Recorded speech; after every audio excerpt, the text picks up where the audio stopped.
Hi everyone, Ryan Duffy here from Precision Microbes, back with another Tech in 10.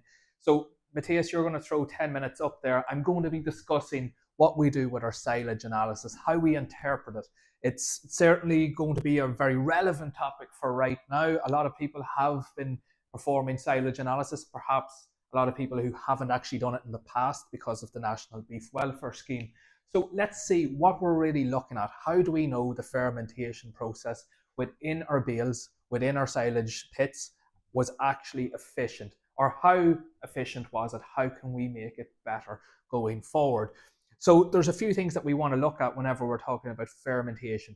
So just for clarity, when I talk about key fermentation parameters, what I'm actually talking about there is the microbial fermentation that is happening within our silage. So it's actually microbes which are performing this pickling process that we want so that our silage can be conserved over periods of time, so we can feed it for protracted periods of time.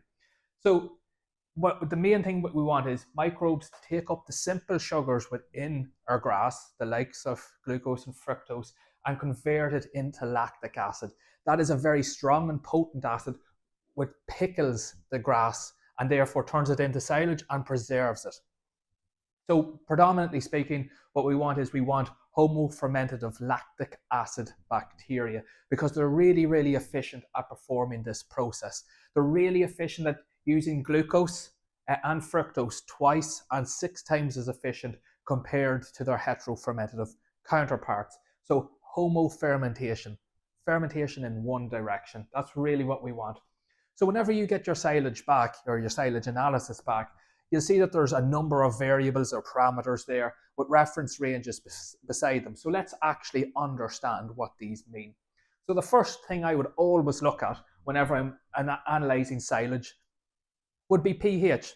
So you're looking for a range of 3.8 to 4.2. Again, these reference ranges will be on your silage analysis, but why do we want it in there? We want it in there because if it's too high, that's probably indicating that the fermentation process that we wanted did not occur. So that's whenever pH is above 4.2, upwards towards maybe 5.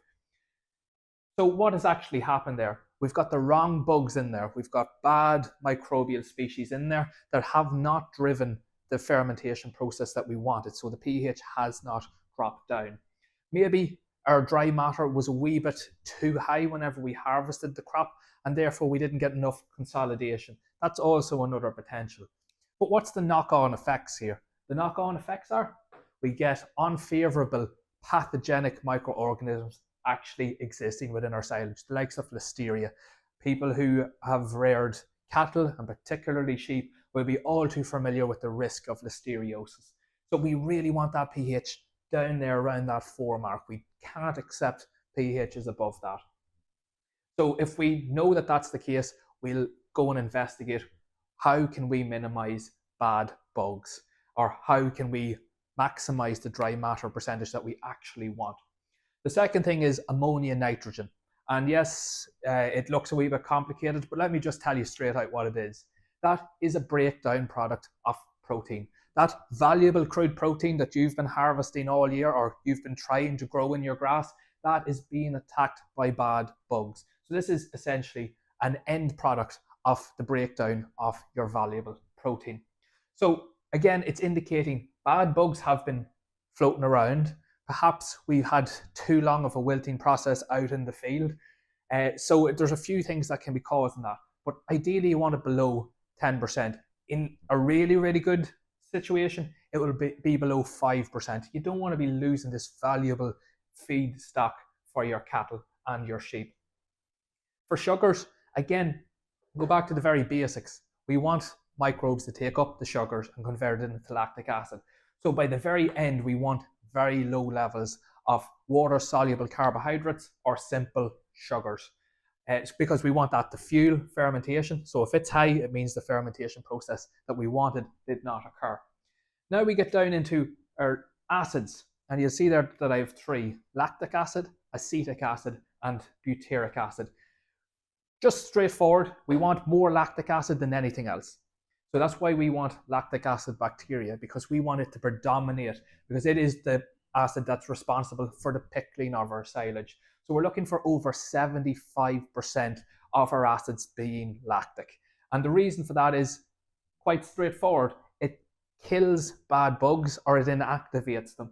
And therefore, we don't have the risk of introducing pathogenic microorganisms to our livestock, but also we know that the nutrients will be preserved within our bales and our silage clamps. So again, where this balance starts to go wrong is whenever we start getting the unfavorable microbes being put in, potentially even molds. So stuff that we really don't want. We really need lots and lots and lots of lactic acid in here. Enough to bring the pH down to around 4.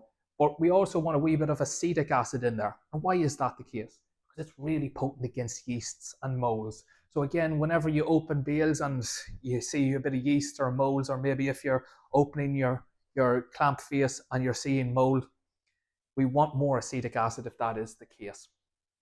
Ash, we want less than 8%. That's just telling us that we've introduced soil during our harvesting season. So wet underfoot conditions, it's obviously easier to get a lot of soil in there in those circumstances. Poorly positioned or maintained rakes, tethers, or even blades can introduce more and more soil. So again, this is full of bad bugs, including the likes of Listeria, which tolerate pHs above 4.2. So again, we really want to keep them out of the equation. But again, just straightforward speaking, whenever we're looking or doing our silage analysis, we're obviously obtaining a silage sample. Just use our common sense, or even just all of our senses, our eyes, our nose, and our touch. So you want a lovely golden clean face on your pit or in your bales. You want a sweet or slightly sweet sour smell coming from it. That's indicating lots of lactic acid. And we certainly do not want it to be hot. We want it to be nice and cool to the touch, particularly whenever you go into the consolidated component of a bale or a clamp. So that's really what we're looking for here. If you are not hitting these targets, you'll see it on your reference ranges within your silage analysis. But just know, generally speaking, this is being carried out by the microbial species that are put into your bales and into your clamps. If we're not getting these targets, we have the wrong bugs in there, and we have to understand why.